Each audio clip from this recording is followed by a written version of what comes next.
Welcome to Solutions for Higher Education, a podcast by Scott L. Wyatt, president of Southern Utah University in Cedar City, Utah.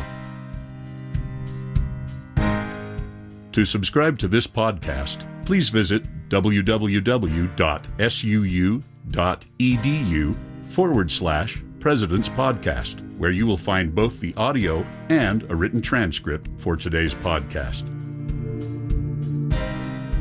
Hi again, everyone, and welcome to Solutions for Higher Education, a podcast featuring Scott L. Wyatt, the president of Southern Utah University in Cedar City, Utah. I'm your host, Steve Meredith, and I'm joined in studio today, as I usually am, by President Wyatt. Hi, Scott. Hello, Steve. It's great to be here today. It is great to be here, a beautiful spring day, and this probably is my favorite time of year in Cedar City. The wind dies down a little bit. It's been a wet winter for us. It still remains a little bit wet, but it just, the renewal of life. It's a beautiful time to be here. Yeah, it is a terrific time, and our guest is in Long Beach, so we're going to assume that it's a beautiful spring day in Long Beach. That's right. You mentioned our guest. So in our ongoing innovation podcast, we found a series of articles in the Chronicle for Higher Education about what campuses were doing to improve student life on campus in a variety of ways: retention, recruitment, student jobs, and this one caught our eye in particular. Will you introduce our guest? Yes, thanks, Steve. So we're delighted to have with us today from Long Beach, California, Jeff Gold, Assistant Vice Chancellor for Student Success Strategic Initiatives. Welcome, Jeff, and thanks for joining us today. Thank you both for having me. It's my pleasure. So what is it like in Long Beach this morning? Well, I got a little chuckle because we've had what we refer to as a cold and wet winter, but I don't think it holds a candle to what you folks have experienced in southern Utah there. But today, like with you folks, it's just a beautiful day. The sun is out, and it's just a terrific time of year as well over here. So you're an assistant vice chancellor in the Cal State system. Why don't you, would love to, if you just kind of introduce yourself and your career path. How did you find yourself in this role? Sure. Why don't I start first with a little bit about the system, and then I'll go into myself. Again, thank you for having me. It's just a pleasure to talk with you folks, like-minded individuals about how we can improve student success. So I'm an assistant vice chancellor at the California State University System Office, our chancellor's office. As you may know, we have 23 institutions. We're huge, about 500,000 students across those 23 institutions, some big, some small, some urban, some rural, all the way throughout California, from the North Humboldt State to San Diego State University in the South. And we take a lot of pride in being one of the most ethnically and racially diverse campuses and one of the most affordable university systems throughout the nation. And so about half, a little more than half of our students are Pell eligible students, so they're low income students, and about a third are the first in their families to go to college. So we're thrilled as a system to be able to serve these students. And I will say, as context for what I'm going to talk about today, traditionally we've taken a lot of pride in who we let into the front door. So the access part of our mission has been all about making sure that we're very inclusive and that our population mirrors, which it does, the great state of California. But until I'd say the last 10 or 15, 20 years, we have spent less attention on the completion agenda, on graduation and on success. And so that has really been a focus of mine over the last several years, is how do we intentionally focus on helping our students, and in this case, our most underserved students, cross the commencement stage expeditiously. So that's a large part of my work. And to answer your question, I came into it from kind of a strange background, not really an academic background. I began my career many years ago as a public school teacher in San Diego. And from there went on to get an MBA and go into the private sector, where I worked largely with education companies, working on business plans, training companies as well. And then over the years made my way into academia as an adjunct professor at Pepperdine University here in Southern California. And finally, 15 years ago, landing at the California State University System Office, where I've been involved with a variety of strategic and academic projects with various constituents throughout our campus. Well, it seems like those different experiences, high school, business sector, adjunct faculty, system office, would give you a broad perspective, and maybe actually kind of the way to be more creative because you've seen so many different worlds. I think that's right. I'm able to pick and choose a little bit from my experiences and perhaps see patterns across our complex system that others haven't. I will tell you that in my office, the majority of my colleagues have spent their life in academia, and there's a lot of benefits to that as well. There's tremendous expertise, for example, in education or in other disciplines that are directly applicable. But I agree. I think I bring a certain, maybe a broader lens, definitely not deeper than my peers, but perhaps broader about certain areas when it has to do with innovation, creativity, and applying everything that we know from maybe a larger lens to the student success discussion. So we love what you said about the fact that your system prides itself in access. A lot of first-generation college goers and very diverse backgrounds.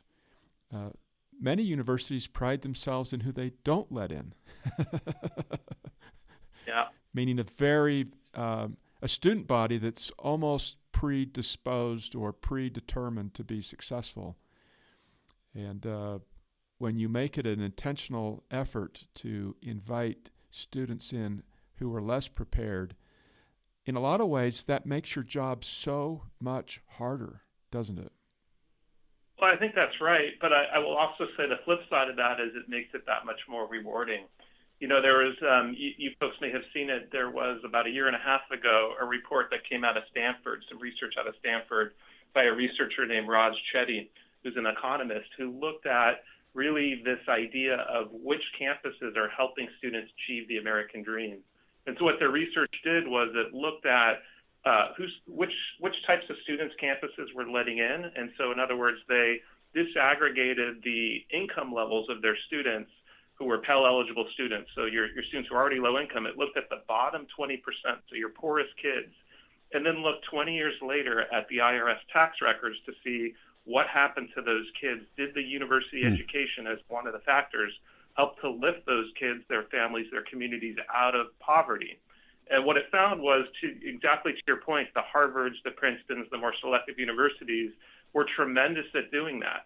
But the problem was that they let in so few very poor kids that even though those poor kids end up having a better lot in life, there's just very few of them. So their overall impact is low. But when you look at many of the CSU campuses, in fact, one of our campuses, Cal State LA, came out as the #1 campus for promoting this economic mobility. In fact, what they found is more than any other institution, when you look at both the access side and then the success side, or the economic mobility side afterwards, Cal State LA was the best university out of more than 1,500 universities throughout the nation at taking in significant numbers of the lowest of low-income students. And then after 20 years, lifting them to amongst the highest or second highest rungs of income in the U.S. And so, you know, at a time when I'm sure you're aware that the news isn't great around the world, there's a lot of challenges, certainly a lot of issues around economic mobility. The idea that the American dream indeed is not dead and that there are great institutions that are promoting this economic ascent is really heartening. And to your point, it is very challenging work, but in my mind, it's some of the most rewarding work that we do. That's what we deliver, isn't it? We deliver the American dream. That's it, yep. Well, you have a very fascinating program that you've done relative to helping faculty get access to student data and then use that to make learning more effective and improve outcomes. Why don't you talk to us about how that got started? Sure. So, yeah, I think I mentioned I came to the Chancellor's office about 15 years ago. Well, not too long after my arrival, we began a system initiative called our Graduation Initiative, which used peer benchmarking data to take every one of our 23 campuses and set aspirational goals for both completion rates, so for graduation rates, and then also for equity gaps, so to close the differential rates between, say, you mentioned first-generation students, so to close the gap between the graduation rates of our first-generation students and their non-first-generation peers. And as part of that process, we set those goals, and then we had the campus presidents with their staffs create plans about how they were going to hit their goals. What were their implementation plans? What strategies were they going to employ? And a couple years later, I was with a delegation of folks from our office that went to go visit each campus and asked them for data and information about how they were implementing towards their goals. And I'll tell you, it becomes no surprise that the stories we heard were all uplifting. For context, we're talking about the years, say, 2011, 2012, when our budget in the state of California, indeed nationally, was suffering tremendously. So at a time, within that context, we go to campuses, we'd ask them how they were doing towards their goals. We came with a little bit of data, and they showed us all sorts of wonderful things. They showed us their first-year programs. They talked to us about peer mentoring. They talked to us about supplemental instruction, all the great things, the undergraduate research, which were terrific. But when we look deeper and we ask questions like, for your students who participate in undergraduate research, how are your Latino students doing with that? Is it better than their peers? Which of your programs has the most disproportionately positive effect for your poor students? What is the participation rate of African American males in your peer mentor program? We asked some very basic questions about the effectiveness and the likelihood of hitting their overall strategic goals based on their current implementation plans. And what we found is that very, very few people, the program directors, the administration, can answer those questions. And so to me, it became really clear very quickly that in my office centrally, we collect an inordinate amount of data. We always have from the campuses. But our goal has always been, until the last few years, to do that for compliance reasons. So we report the data to the federal government for IPEDS reporting. We've reported to the state government for compliance reporting, into our chancellor and the such. But we have never, until 5-6 years ago, reflected that data back to the campuses, and especially not in a meaningful way. So the whole philosophy of this program that you read about in the Chronicle was to leverage some system-wide tools that we've developed over the last 5 years, specifically a student success dashboard, to engage increasing numbers of campus constituents in understanding the data, and then secondly, appreciating how they can apply it to their practice. So one thing I'll mention just off the top of our head that became apparent quickly is that we needed to disaggregate the data down to the department and down to the major level. And so even though we had all of these goals and we had fairly strong buy-in from senior administrators on campus, to be frank with you, it used to be that we'd visit a campus and you run into a faculty member and they were at best only vaguely aware of the goals that we had set as a system and for their campus. And to be frank, it was hard for them to feel bought into that.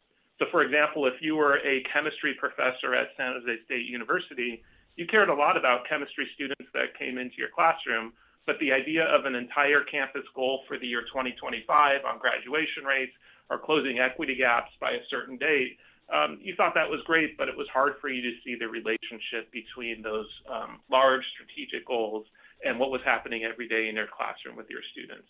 And so in a nutshell, that was the philosophy of both the system-wide dashboard and of this program that we developed, is how do we get these data that we know that our faculty care about, into their hands in ways that they can use it. So you've got all this information that's sitting there unused except for compliance with federal government programs.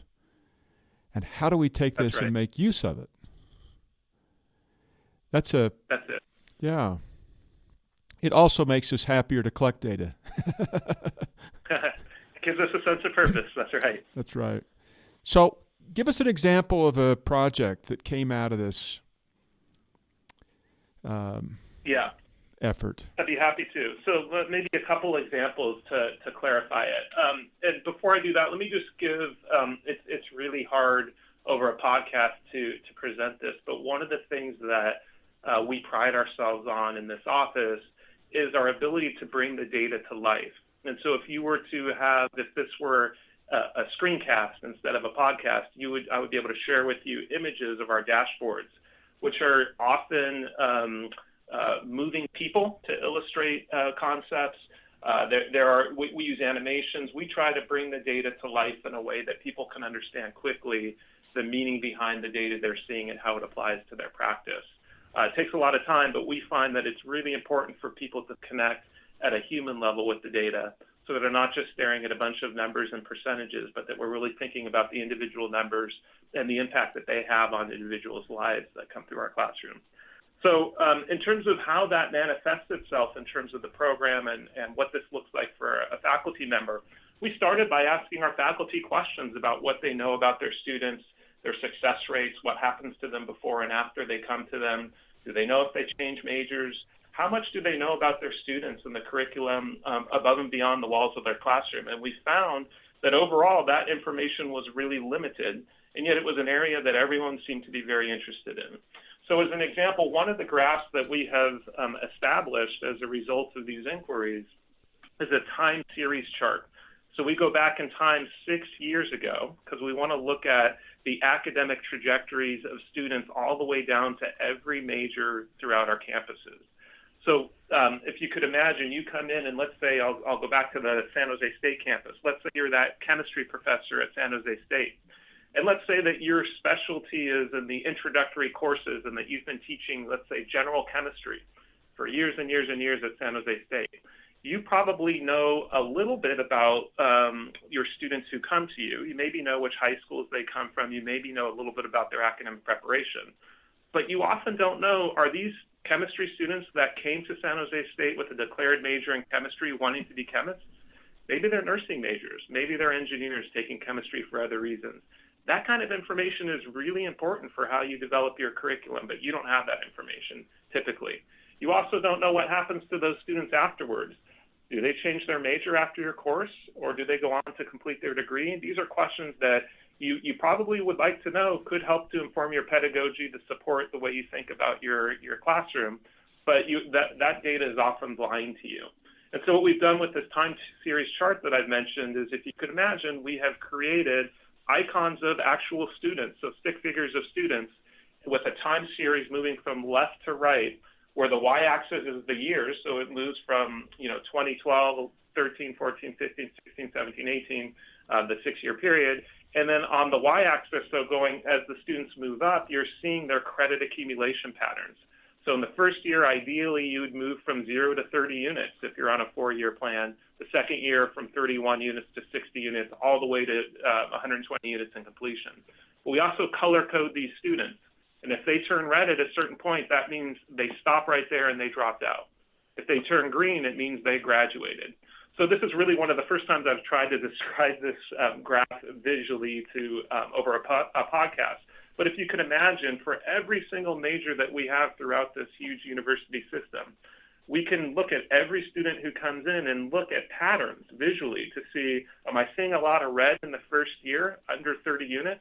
If so, what does that say? What is that, as a department chair, for example, in chemistry at San Jose, what questions would I ask about what's happening in that first year that's happening in the classroom and maybe outside of the classroom for students to be experiencing so much attrition in that first year? If I'm seeing, for example, towards the later years, students are leaving.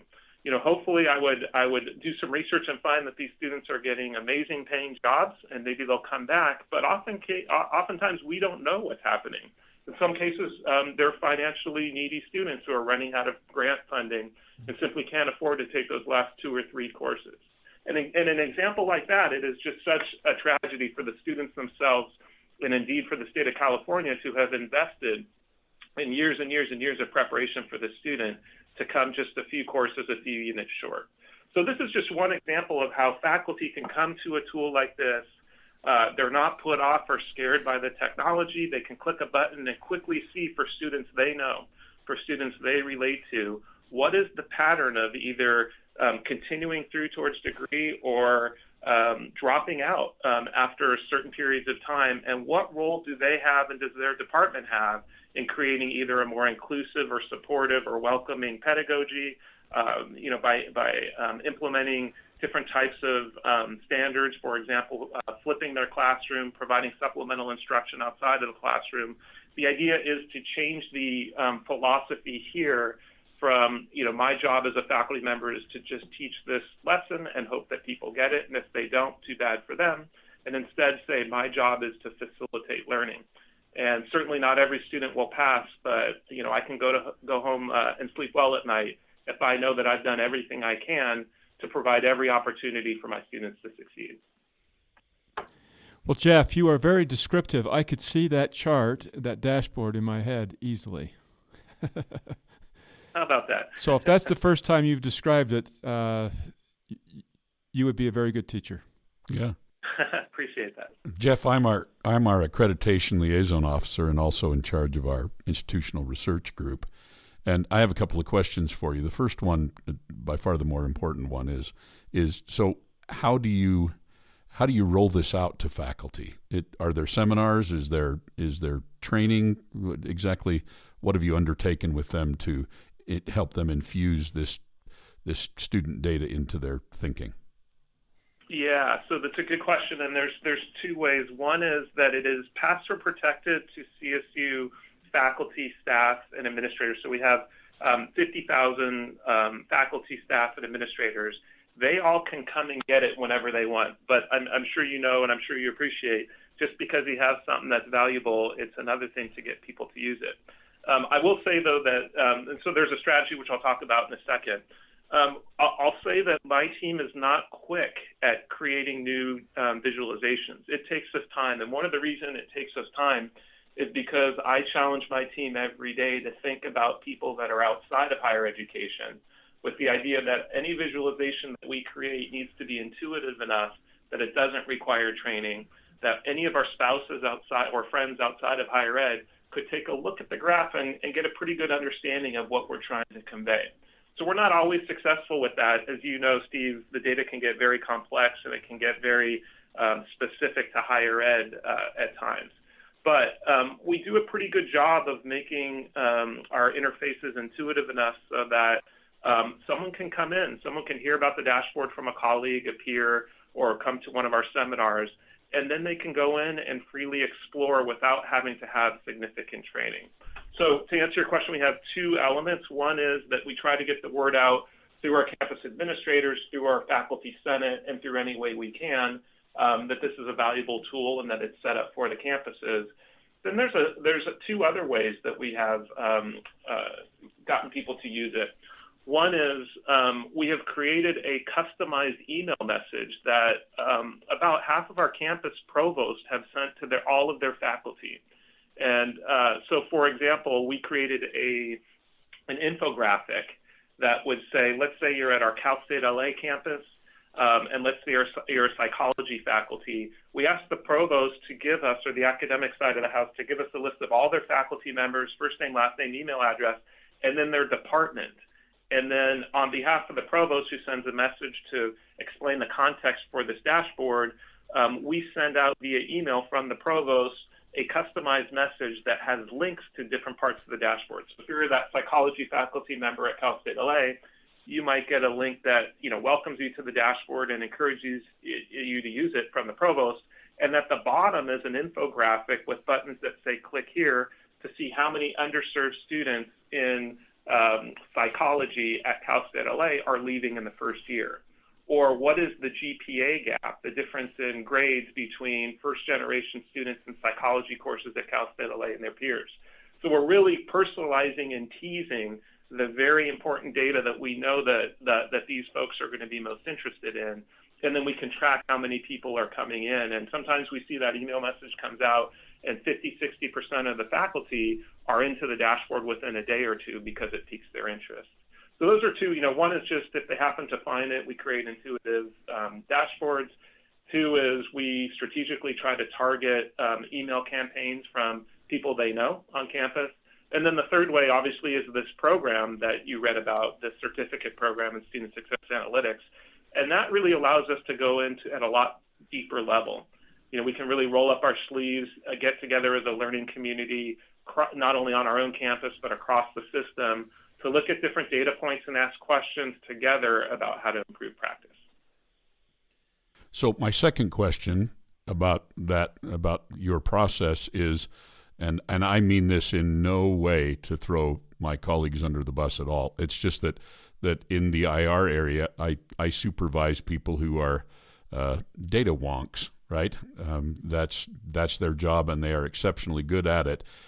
You mentioned challenging your staff to create stick figures and other visual items that are going to help people outside of our life or our circle of the way we look at things to easily understand the graphics that they might see or easily be able to interpret the data. Do you have just a staff of statisticians, or do you employ graphic artists as well, or how have you moved forward with that? Because we have a terrific data dashboard system we're very proud of and have been nationally recognized for. But one of my challenges with it is that it's just not very exciting to look at, and if you're outside of our realm, as you've suggested, it's a little bit hard to interpret. Yeah, so it's a good question, and we do. So my team is very small, but I do have a graphic designer, and she is instrumental to the process. Creating new dashboards is always iterative. I will sometimes be in a meeting or on a plane and get out a cocktail napkin or a piece of paper and sketch out something. But we always go through a process, an iterative process, and everything always goes through our graphic designer. There's also a component of instructional design there as well. I mean, we are trying to elicit action. We're not trying to just create, pretty figures or, engrossing animations. And so, we challenge the designer to think about what is the 1, 2, or 3 takeaways that every person who comes to this graph should have. And if that's not apparently clear, we go back to the drawing board. So I think you're not alone. I think when you say the word dashboard, or if you look at the different dashboards from different university systems you've seen, they're typically built by data people for data people. And there's nothing wrong with that. In many cases, those are the people that's the intended audience. Right. But for us in the California State University, we were very intentional about drawing a larger target audience and knowing, frankly, that with how busy people are and with how intimidating data can be, that if we didn't go out of our way to really think through the design process and make the data welcoming, that they may come and take a look, but they certainly wouldn't internalize the data, much less act on it. So what have been the outcomes? Can you draw straight lines to this infusion of student data into the lives of faculty members and see outcomes that are measurable for you and that are in best interest of students? Yeah, so what I have to tell you now is mostly anecdotal. We will be conducting some research on this, but for now, what I can tell you is that there's 2 answers to this question. One is the level of excitement, the level of efficacy, the level of just enthusiasm around the data, certainly for our program from day one and when we meet the first time as a learning community to the end. It's a pretty incredible transformation. So the types of questions you're having typically in day one is people questioning the accuracy of the data, making sure they're comfortable with you and what you're trying to do, and the such. By the end of the session, people have started to really peel back the layers of the onion and really get into the sense of, so I mentioned in the example of that dashboard, what's happening in the first year. So if a department has identified by the data that there's a problem in the first year, there's all sorts of questions, intelligent questions that then follow about their role in changing the curriculum and measuring those changes and building buy-in for that. And so, the first part of the answer is there is this culture of evidence that through the program we can see evolving through the discourse. And it's really something to behold. By the end of the program, the conversations that you have are just so much more in-depth and so much more student-focused. Obviously hard to measure. I will say there's another component where I've seen the most impact is we have another dashboard that has grade distribution data for every course that's taught into the CSU up until this last fall. And what you can do, again, let's say you're that chemistry professor that I keep mentioning and referencing at San Jose State, you can look to see over all the courses that are taught either in your college, the College of Sciences, or in your department in chemistry over the last few years. You can see how students are doing, number one, but we've disaggregated the data so that you can see in the courses that you teach, so that general chemistry course, you can see what were the outcomes over the last few years for my students of color versus their peers. What were the outcomes for my first generation students versus their peers, and so on. And so given the fact that the CSU, as I mentioned before, has such an equity mission, it's really in the fiber of who we are, we get a lot of faculty who choose to work for the CSU because of that mission. And when they take a look at their data, many of them believe in their hearts, and they're champions of equity in their everyday lives. But we had, I can give you an example. There's a political science professor at one of our campuses, Northridge, who has said on many occasions that she came into the dashboard and found out for the first time that, she's been talking the talk, but in her own classrooms, there are huge gaps in performance between students that she has been unaware of, and was shocked to the point of it being an emotional thing for her to see that she was part of, continuing this inequity in her course. And so she has changed her pedagogy. She's really looking at additional support structures. That's one example. Another example is one of my colleagues that's working on this project with me. I have her on loan as a faculty member from one of our campuses, Cal State Long Beach down here. She went back to campus for an event a couple months ago and ran into her department chair, mentioned what she was doing, and the department chair said, "Oh, I use the dashboard all the time. It's terrific. In fact, one of my faculty members I noticed in my department, there were real disparities in the grading between students of color and their peers. And normally that would be, kind of a taboo subject or something that would be really difficult for me to bring up. But I just walked over to his office, asked him if he had seen the dashboard. We looked at the data together, and it just made a really easy transition into him saying, wow, that's my course. I never knew. And so, again, we haven't conducted thorough research on this. We will conduct more research. But at least anecdotally, we're hearing and starting to collect stories of folks from around our campuses that are internalizing these data and beginning to see their role in promoting the equity agenda in their classrooms. We don't know what we don't know. That's it. Yeah. That's a fascinating example. Those examples you just gave, and I love the one about the political scientist who believes with all her heart that she's doing something, but then the data shows that it's not happening. Yeah. What an opportunity for her to do what she's trying to do. That's it. And we're hoping to capture some of these stories on video. Again, if we get the time, the money, and maybe some funding, we'd like to do a more extensive research study to quantify this.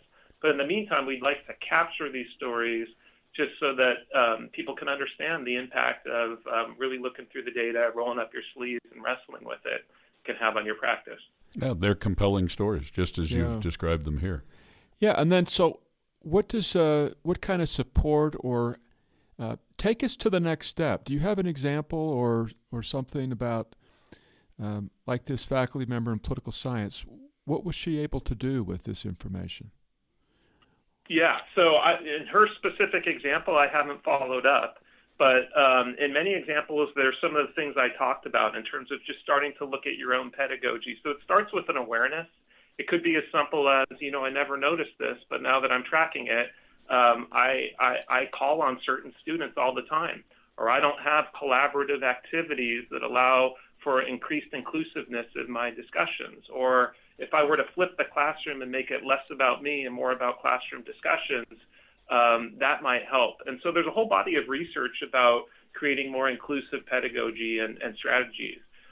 There's also a body of research about what can happen outside of the classroom with wraparound support services, providing supplemental instruction, tutoring, and the such. And so in the case of that specific faculty member, we need to follow up. I'm not sure.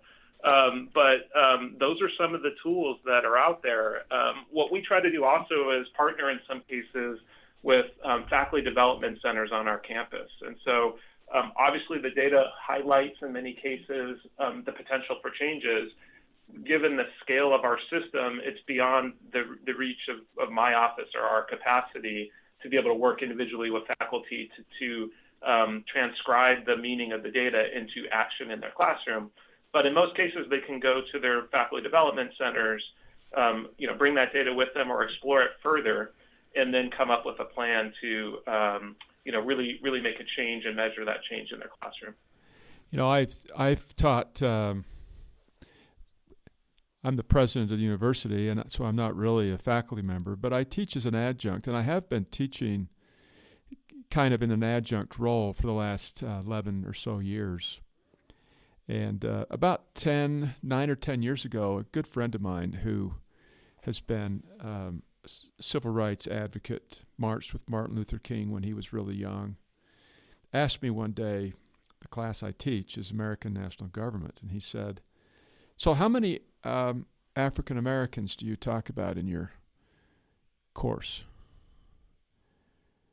And I thought, wow, that's an interesting question. I've never really thought that through. And then to continue on, how many Latinos do I talk about? How many heroes in our country's story do I refer to that are from all of these different groups, so that the students in my class can identify with somebody that they're with, that they see themselves as a part of, instead of just the heroes are all others, not from my community. Yeah, I think that's hugely important. And, the other thing is part of our program, the certificate program, is we convene face-to-face to get the learning community together. And then we have 6 hybrid sessions. So they're really online, where the campus teams meet on their campuses for 2 hours. But the first hour, my team sponsors. So we deliver over a Zoom call, which is like a webcast call, programming to them about the data. And last week we had one of our professors talk about implicit bias, and we had all of our participants take tests to try to uncover some of their unconscious associations that may negatively affect their impressions of certain groups of people. And so just having these conversations and becoming aware of them, similar to your comment about including more multicultural examples in the curriculum. These are all things that, most faculty just don't think of. They're not top of mind. They're not the way that, when I went to school or when I was taught, those were largely absent. And so, I commend you for thinking of that and challenging yourself to include those references into your course. Well, I was provoked by a friend of mine who just asked the question. You're provoking an entire system by showing them the data. That's the hope. That's the hope. Yeah. So where do you think this is going to evolve? If the world was perfect, where does this land you in about 5 or 10 years? It's a good question. Less about me. I think I gave a presentation a couple months ago to a group of nonprofit organization leaders. And I have to tell you, I was shocked by how interested they were. I didn't think they were going to be very interested. It's not their field. It's data. But when and I have the advantage of being able to show them what we're doing. But I think the takeaway that I tried to leave with that really resonated was, no matter where you are, our institutions are very different than Southern Utah, I'm sure. And there's great variation among the industry as well. But what I think really resonated with those folks from the nonprofit sector is, no matter what we're doing in life, whether professionally or personally, most of us have some set of goals or idea of where we want to be. Sometimes that's looser than others, but certainly with accreditation and in higher ed and in business, we're often thinking about where do we want to be, how do we want to improve. And I think the more people you get across the organization thinking about that as often as possible in a non-threatening, kind of non-compliance type of way. But, if the question is, how would that director of undergraduate research on one of our campuses who presented that great presentation years ago get up every morning and think, how is what I'm doing directly tied to the mission of the university? How am I going to measure it, not on a every decade basis, not even on an annual basis, but maybe term to term or even quicker, how am I going to know if I'm hitting the mark, and how can I commit to making changes for improvement? I think that's where in 5 years, I would like to help the CSU become more of a learning and improvement organization. Higher ed is notorious, and we're no exception for the slowness of change. They talk about the higher ed scale of change compared to industry, and it's, I'm sure as you folks know, stereotypically low. We're typically comfortable where we are. Cold peanut butter. Cold peanut butter. There you go. Yeah. And so, my goal for 5 years for us and for, more institutions is to empower the folks who are really on the ground, our faculty and on the student affairs, the people who are running the terrific programs, to be thinking about this not on a regulatory basis, but on a continual professional basis, and to have the data that they need to understand the impact of what they're doing and how to improve it. I mean, as our students, as they come to us, are going to require more and more of this, what I call personalized learning at scale. And the way to get there, I think, is by really being artful in the collection, analysis, and provision of data that can help people, that can be somewhat turnkey in helping them measure their progress and make changes and then measure again. Jeff, I think our conversation has helped us think through the opportunities that great data can be in helping us improve our outcomes and questioning our assumptions, because now we've got a way to verify whether we're accomplishing what we're thinking that we're accomplishing or hoping. But even more than just that, for a faculty member who may not have access to this data, just the fact that we're talking about it hopefully will provoke them to think, I wonder if I'm accomplishing what I want to accomplish, because apparently that's not happening uniformly around the country. And there are some simple ways that that faculty could collect data for their own class, in their conversations, and maybe small surveys in their own class, and then watching their own numbers. So the level of sophistication that institutions bring to help faculty become successful needs to continually improve. But maybe our own faculty members can see in this opportunities for them to encourage us to continually improve, but also that they can find some of this data, although on a less sophisticated, less sophisticated way, on their own, probably in their own classes. I think that's absolutely right. One of the things I often get when I show what we have done is, my God, you guys are way ahead. What can we do? And I think you just answered that question beautifully, which is, we've been thinking about this maybe for longer and maybe have had more resources than most institutions. But you start from somewhere, and you don't need beautiful graphs. You don't need a fancy program. To your point, you need to start collecting data. Maybe it's survey data from your students. Maybe it's just looking at the grade distribution in your own classes. That's a great place to start. It doesn't have to be fancy, but there is that commitment to continuous improvement that you mentioned that I think is so critical. You've been listening to Solutions for Higher Education, a podcast featuring Scott L. Wyatt, the president of Southern Utah University in Cedar City, Utah. We've had joining us by phone from his office in Long Beach, California, Jeff Gold, the Assistant Vice Chancellor for Student Success Strategic Initiatives. And we've been discussing the incredible use of data going on in the CSU system to drive continuous improvement in that system. Thanks to our listeners. Thanks to Jeff for joining us, and we'll be back again soon. Bye-bye.